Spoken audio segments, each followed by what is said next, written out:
Yes, it's my favorite time of the year again, assuming you're watching this before Christmas. The snow, except where I live, the getting togetherness, the oven-baked goodies, the TV specials about someone saving Christmas, the goodwill towards others, except for those Scrooges out there.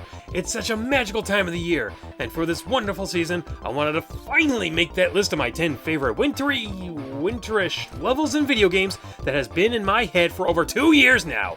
That would be perfect for representing wintertime. If these entries don't make you think of wrapping yourself up in a blanket next to a fireplace with some hot cocoa singing carols, then there is something wrong with your Christmas spirit and you'll be visited by 3 ghosts tonight. The criteria doesn't have to be anything special. Basically, as long as there's snow and the level is fun, that's all I need. Bonus points for anything that feels Christmassy. Alright, let's start it off! 10th place. Here's a little something you probably didn't know about me. I've only gone snowboarding once in my life, and that's all I'll ever need. It's a very expensive hobby, and for first-timers, it will leave you sore the next day guaranteed. Though if you ask any actual snowboarders, they'll tell you that they look forward to this season because, duh! Needless to say, playing a good snowboard game can be just as much fun as the real thing, but far less painful and far less expensive. 2 of the most well-known snowboarding games that come to my mind are 1080 and SSX.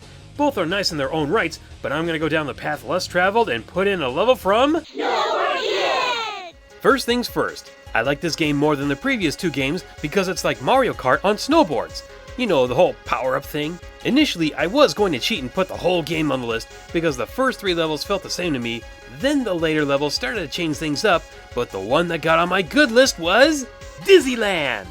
Obvious name pun aside, this is the place I'd like to go on my Christmas vacation. You are snowboarding through an amusement park. There are shops on the street, you snowboard down a roller coaster track, through caverns, spinning teacups, dinosaur cutouts, and on a water slide. Let me repeat that. You are snowboarding on rushing water. Also on dirt, but rushing water! This place highly stands out above the rest because it feels like you get to see something different around every corner. I want to go to Disneyland! I want to go to Disneyland! 9th place. Kirby finally made it onto one of my 10 lists? It's a Christmas miracle! In White Wafers, there are 5 stages to go to, but only 2 of them really stick out in my mind. The 2nd stage and the 4th one. While the 4th stage gives you the ultra power to go snowballing and can make a cute Kirby snowman, I gave it to the 2nd stage. This place has 2 things going for it that made me want to throw it on the list without checking it twice. One of them being that giant spiked boot you get to hop around in. Anyone who loves Karibo's boot from Mario 3 should love playing in this oversized and dangerous Christmas stocking. And if I remember correctly, it was the first time you could become a ninja in the game. Kirby Ninja has some serious moves and abilities, making him one of the most adorable silent assassins out there. Are ninjas associated with this holiday season? You bet! They are the ultimate givers! Here's a knife set for you, and a knife set for you. Ninjas are so cool. 8th place. Mario Party! It's exactly what any good holiday needs to have. People getting together and having a good laugh. At each other's expense. And when I try to think of something that puts me in the jolly holly spirit, this board doesn't do the trick. But it's the only one covered in snow that I can think of, so let's go with it for now. Does anyone else remember Snowflake Lake from Mario Party 6? This board was unique because it had a snow ring for getting coins, and if you wait for the sun to set and pay your way in, you can have a snowball fight and take money away from everyone else. Of course, what really makes this board memorable is that instead of finding stars, you start off with 5 stars, and you could only get more by stealing them from your opponents by dueling or going for a chain chomp ride. Quite the opposite of the season I'm trying to represent here, but then again, when was Mario Party ever about giving something good to someone else? Well, of all the boards in Mario Party 6, this is the one I enjoyed the most, besides the Coast board, since it took some planning to get around those houses, or actually wanting to go last to have a better chance of trying to steal a star from everyone else. And I'll take what you have, and I'll take what you have. If revenge is a dish best served cold, then prepare to put on those extra holiday pounds as you enter the promised land of paybacks. You know, this might actually reflect a part of the season. You know, like the chaos in a mall on Christmas Eve or Black Friday. And I'll trample you, and I'll trample you. You take your own life into your hands if you actually try to go shopping on those days. That wasn't a joke, that was an actual warning. This has been a message telling you don't be a jerk, it's Christmas. 7th place. When you see Star Wars and think of snow, you better be thinking about Hoth. Of course, my favorite ones are from Shadows of the Empire, Rogue Squadron 2 and 3, and Battlefront 2. And while that's kind of lazy to have a level from 4 games at this spot, it's all the same planet really. Shadows of the Empire was the first time you could actually tie up an all-terrain armored transport by circling around it. Take that, you lazy Vectrex Empire arcade game! That's about as satisfying as getting hand-me-downs as presents. The Rogue Squadron series did a great job making it look like the battlefield was directly laid out from the movie. Look at all those little guys run.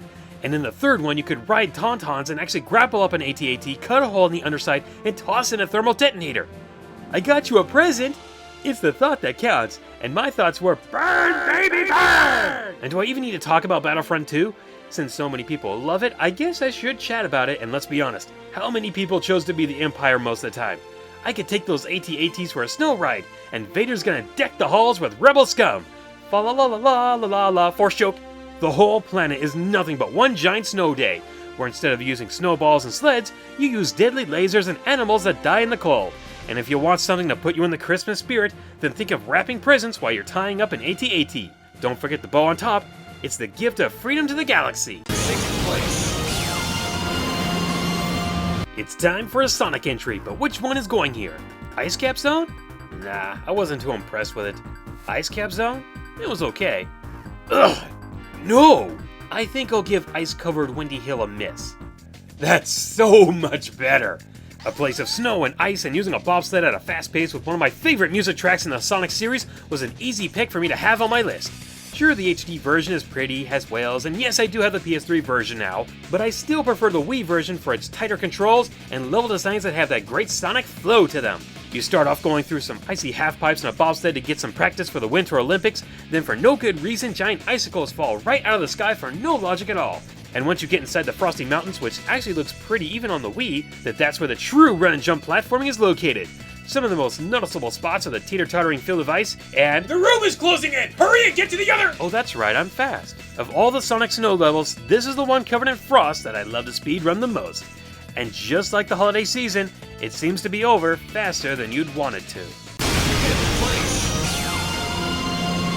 place. Nothing says DK Summit like a giant wooden snowboarding Mario. After getting shot out of a cannon because snow lifts are for pansies, you're introduced to some snow ramps and I guess quarter pipes near pits before entering actual half pipes with shy guys who are shredding the white stuff. Lousy shy guys think they own the half pipes.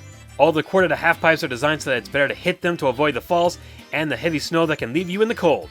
This place has so many slopes, hills, and half pipes that allow the player to catch a number of extra speed boosts, so yeah, why wouldn't I have this one above the other snow tracks in the Mario Kart series? Sliding penguins and snowman minefields make for lots of memories, but speed boosts in nearly every section of the course make for some real Yuletime fun. And let's not forget that in Mario Kart, it's always better to give to one another than to receive. 4th place. Making the easy jump from Mario Kart to Mario 64, we find the next winter wonderland to fall onto my list. I'm kind of in the minority here as a lot of people love the first snow level in Mario 64. It had a log cabin, a penguin race, putting together a snowman, and reuniting a baby with its mother is a heartwarming scene that can make them all drown in the snow it could have metaphorically melted.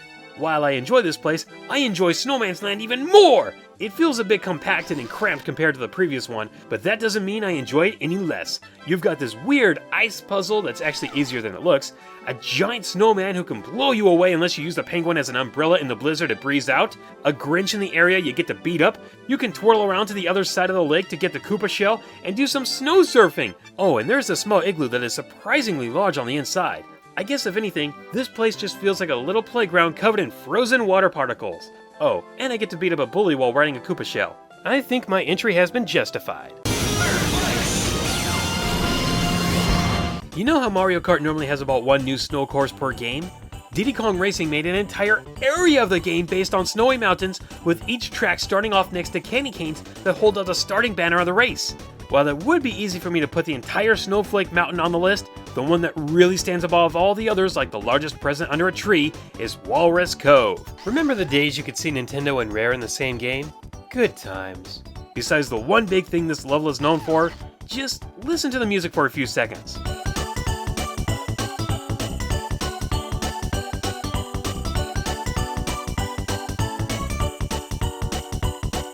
Doesn't it sound like Rare was trying to make their own Christmas song with this? The music track itself could have easily landed the chorus on the list, and those festive lights in the caves wouldn't hold it back either.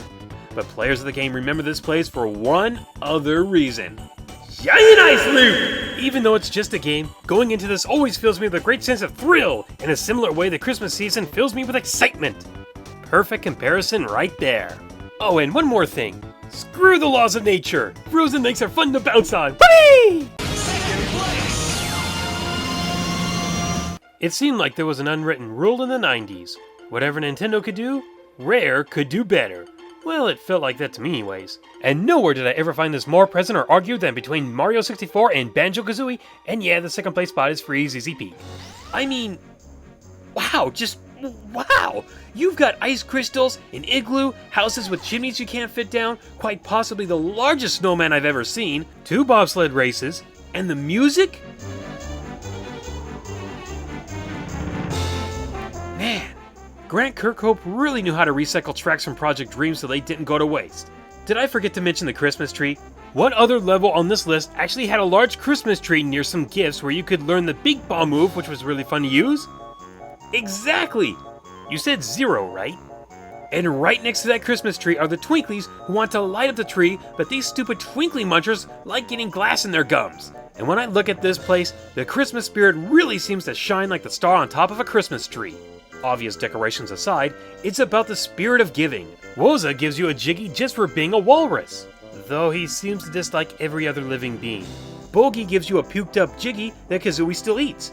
The angry snowmen like to give you snowballs that must be as hard as fruitcake left over from 15 years ago. And you, the player, give presents to those 3 little kids and see them jumping up and down with joy, and when they all have presents, even the music goes into a celebrated mood. Plus, this level was home to the only stop and swap item you could actually see as long as you didn't pick it up, because it seems like I'll never be able to get it to respawn. For me, this level is the poster boy for a level that represents the winter season and the Christmas holiday. And when I first started thinking about this list back in late 2011, it was my #1 pick as it quickly came to the top of my head. And then I got something that I thought I'd never get to play back in 2012. Alright, first place. So how do you top a level like Free ZZ Peak? Why, by taking the first level of a game, decorate nearly every aspect of it, send it as a demo, and if you don't have that, you get the HD remake, and that, my friends, is none other than Christmas Nights into Dreams. With Christmas in the title, it gains some noticeable attention, but then you see that Spring Valley from the regular game has been Christmas-fied. Knights and the kids are wearing red outfits, there's snow everywhere, the idiot cages are now Christmas trees, stars are bells, rings are now Christmas wreaths. Instead of breaking the idiot cages, you put lights on the Christmas trees, and what really puts you in the holiday spirit? The music is a Knights remix of Jingle Bells.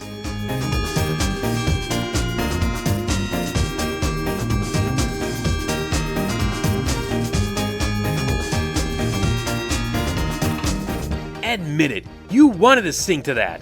In fact, I'm sure most of you did. What's also really neat about this demo is that the original Sega Saturn version had special gifts. For example, it used the Saturn's clock to change the background a little depending on what time it was, either by adding northern lights or brighter stars, etc. Plus, depending on what holiday it is, it would add something. Santa Claus appears on Christmas, hearts come out for Valentine's Day, and you play as Rayala on April Fool's Day. I have yet to test this on the HD remake, and yes, I know I could easily change the time and settings on my PS3, but I've got a lot of stuff I need to get done, and I really wanted to get this video made before Christmas. Maybe I'll look back into that for another list in the future. So for now, let me summarize. It was a demo that took an entire level and one of the boss fights, completely changed nearly all the images, remixed the music to an actual Christmas song, and added calendar events for more stuff to happen. It felt like the gift that kept on giving, easily landing it at the #1 spot on my list. And that will wrap up this list with a nice little bow, and if you have a difference of opinion, I'd love to hear your 10 favorite winterish levels in video games. Merry Christmas to all, and to all a good, well, you know. Yes, this list is finally done! And speaking of lists, here's some more for you if you've got the time. There's a list of our 5 favorite and hated Sonic characters with We Dude 83 Rebirth, followed by our list of 5 great and terrible system launches with Game Room vids. There's a quick 5 I did recently, my 5 favorite RPGs, and I don't really have a plug this time, so here's the redo review of Pikmin 2 while I finish up the script for my Pikmin 3 review. Also, I hear Ant Dude is making his own winter list.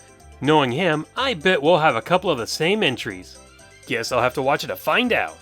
Merry Christmas, Happy Holidays, and God bless us, everyone!